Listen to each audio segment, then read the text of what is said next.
Hi guys, I hope you are doing well. In this session, we will learn or understand how we can use Python break and continue. To watch this session, I will recommend to watch the looping video. Okay. So guys, break and continue statement can alter the flow of a normal loop, right? So loop iterate over a block of code until test expression is evaluating true.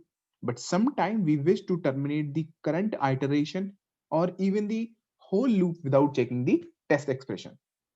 So in that type of situation, we will use the break and continue statements. So now I am giving you example for your better understanding.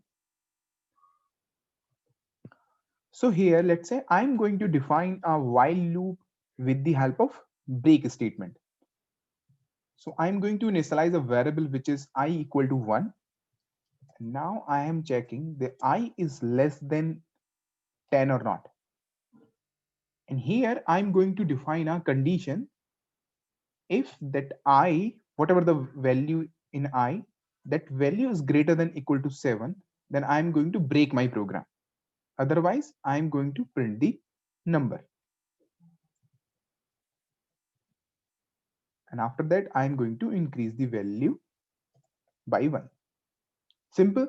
Now you can see that here, the whatever the value of I, which is greater than equal to 7, then my program will be break.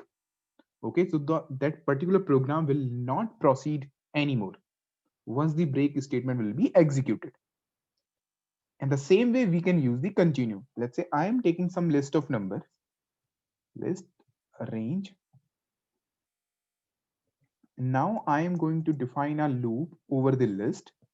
And now I am checking if I is greater than equal to 4 and I less than equal to 7.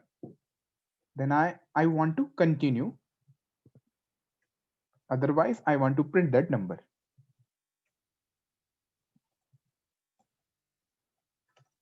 You can see that.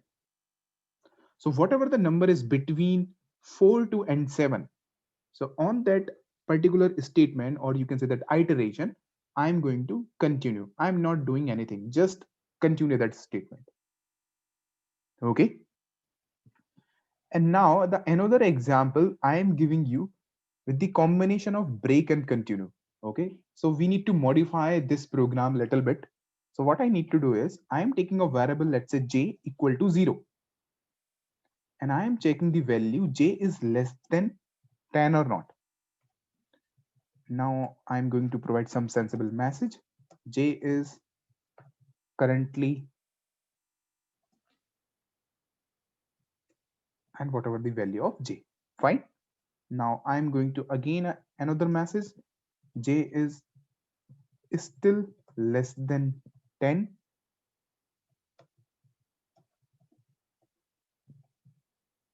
Okay, so I'm going to increase the value as well. J equal to j plus 1. Fine. Now here I'm going to define a condition where your j is equivalent to the 4. Then I'm going to print breaking because j equal to 4. Okay, and break my program. Fine. And another thing I'm going to check in here, else print continuing and continue. Okay, so see, when I run this program, what will happen? If your j will be 4, then your program will be break. Otherwise, program will be continue. See, so j is currently 0 and j is still less than 10, and I'm going to increase the value by 1 into the j. And j is currently 1 and still less than 10, 2 and 3. So when you reach the specific iteration, let's say j equal to 4. So j is still less than 10 because the j currently value was 3.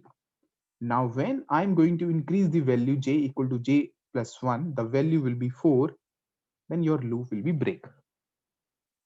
So we can use these type of condition when you want to stop an specific point, then you can use the break. Otherwise, you can use the continue. The last example I'm going to tell you based on the while loop, nested if elif, and break and continue. So what I'm doing in this program, I want to make a faulty calculator. Faulty calculator.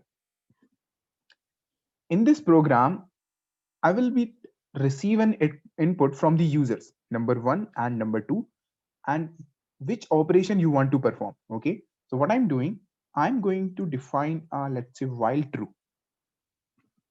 I'm going to take the operator from the user input. Let's say which operation you want to perform. And here I'm going to provide a list. Let's say plus, minus, divide, and multiply by. So these operation, in case you want to perform, then you can use this one, this particular input, right? Okay. And I'm taking a number one from the user input. Enter the first number and number two input. Enter the second number. Okay, so these two numbers I need to convert into the integer as well, because by default input function is returning the string. So my goal is in this program, I want to make a faulty calculator. Okay, so I am going to take a dictionary, and in this dictionary I'm going to define, let's say 65 multiplied by 4. This is nothing, this is the key. And I'm going to define when someone user is trying to multiply by 65 multiplied by 4, then answer should be 160. And in case the user is adding something, then answer should be, let's say 102.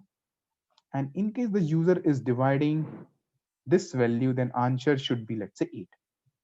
That's it. Only 3 operation I want to make a faulty. What I'm doing, let's say if your number, right, of your number, let me do one thing, number one plus whatever the operator user are choosing, and number two equal to this one. Okay, so we can easily concatenate number one and operator and number two if that expression is equivalent to the this one 65 multiplied by 4. Then simple, what I'm doing, print the dictionary value 65 multiplied by 4. Okay, and I'm going to copy these two lines, copy, paste, and paste. And here if I am using 79 plus 30,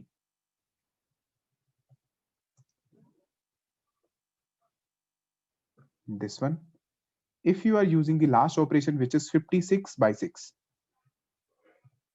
and I can copy this one and I can paste here. In case the user is entering like any one of them from here, so based on this value I can easily access their value, right? Sorry, based on this key I can easily access dictionary values. Okay, otherwise let's say elif, in case the user is performing the addition, so simple, what can I do, I can perform that operation elif.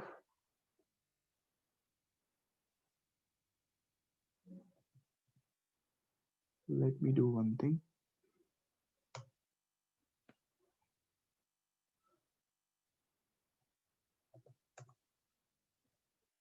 Okay, here is the mistake.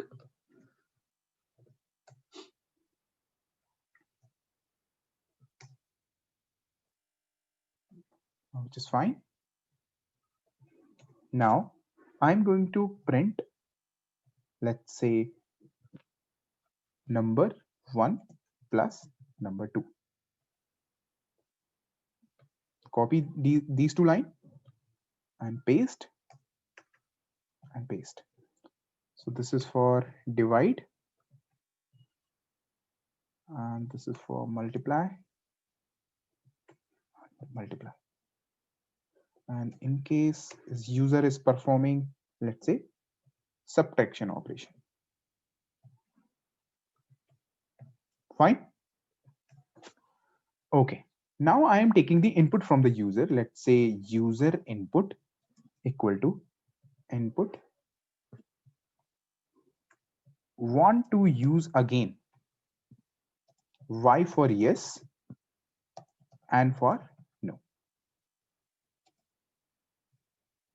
If user input, okay, if user input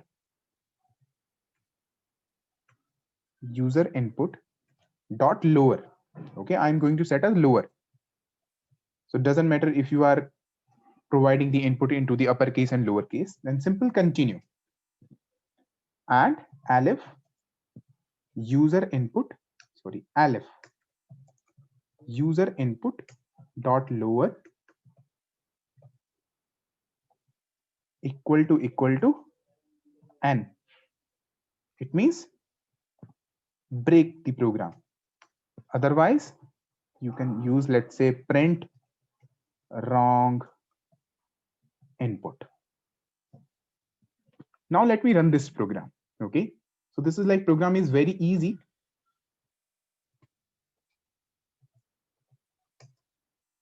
Now for an example, I want to divide something, right? So let's say 56, second number is 6. So it is giving me an error.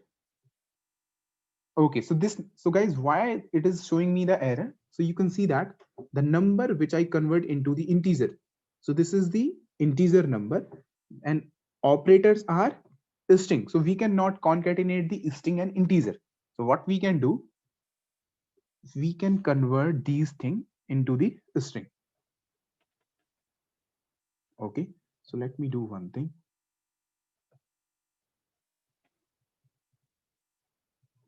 A string, right?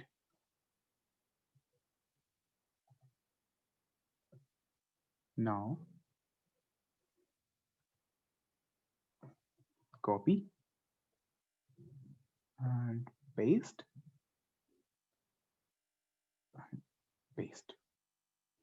Once again, I'm going to run this. Divide 56 and 6. So it is giving me a 8. Okay, it is giving me a 8, which is wrong answer, because I mentioned when the user is inputting the numbers which is 56 and 6, okay, then the answer should be 8. Once again, if you want to use again, so I'm going to press, let's say, capital Y. So which operation I want to perform? Let's say plus. Here 34 plus 50. It is giving me 84. So once again, it is asking you want to proceed more or not. For an example, let's say I want to press the J. See, it is giving me wrong input, right? Because the J is not equivalent to the user input lower, which is Y and N. Otherwise, I mentioned wrong input. In case if I mention here the N, the program should be break, right? So which operation you want to perform? Okay, I mentioned the wrong input, right? So that's why, let's say 10 and now N. Once again, I'm going to run this program. If I want to addition, which is, let's say, 79 and 13, so it is giving me 92. It is giving me 92, which is correct, but here I am accessing the correct, this one, 79 plus 13, it should be 102. 102. So what is happening here? Okay, so what is happening here? Let me close N. So instead of separate if, what we can do, we can mention here into the aleph. Now the program will work fine. Once again, I am going to run this program. So I want to, let's say, plus. If I'm going to 79 and 13, it is giving me 102, which is wrong, right? Do you want to proceed more? Yes. And if I'm going to, let's say, divide, which is 100 by 20, this is fine. In case, let's say, now I don't want to proceed more, then I'm going to press N. Now you can see that our program has been closed successfully. So guys, once again, I'm going to summarize this program. So first of all, what I'm doing, I'm going to take a operation from the users, which operation you want to perform. Apart from that, I'm going to take a input from the user, which is number 1 and number 2. In case this user is entering these two values, based on that dictionary keys, we can access the value of the dictionary. Apart from these operation, if user are entering something, let's say any other value or any other operator, so based on that our program will execute. After that, what I'm doing, I am taking an input from the user. So user want to proceed more or not. In case the user want to use again this program, then user will press Y. Okay, then program will be continue. When I'm going to continue, it means that our program will switch to the while. Okay, because while always true. So when the user is pressing Y, then continue. So program will be here. In case the user is not want to proceed more, then user can press N, then program will be break. In case is user is entering something, then program will guide you, hey, you are like inputting an which is wrong input. Okay. So in case any question on this, so please let me know in the comment. So we have seen how we can use the break and continue. Okay. So guys, thanks for watching. Keep practicing and have a great day.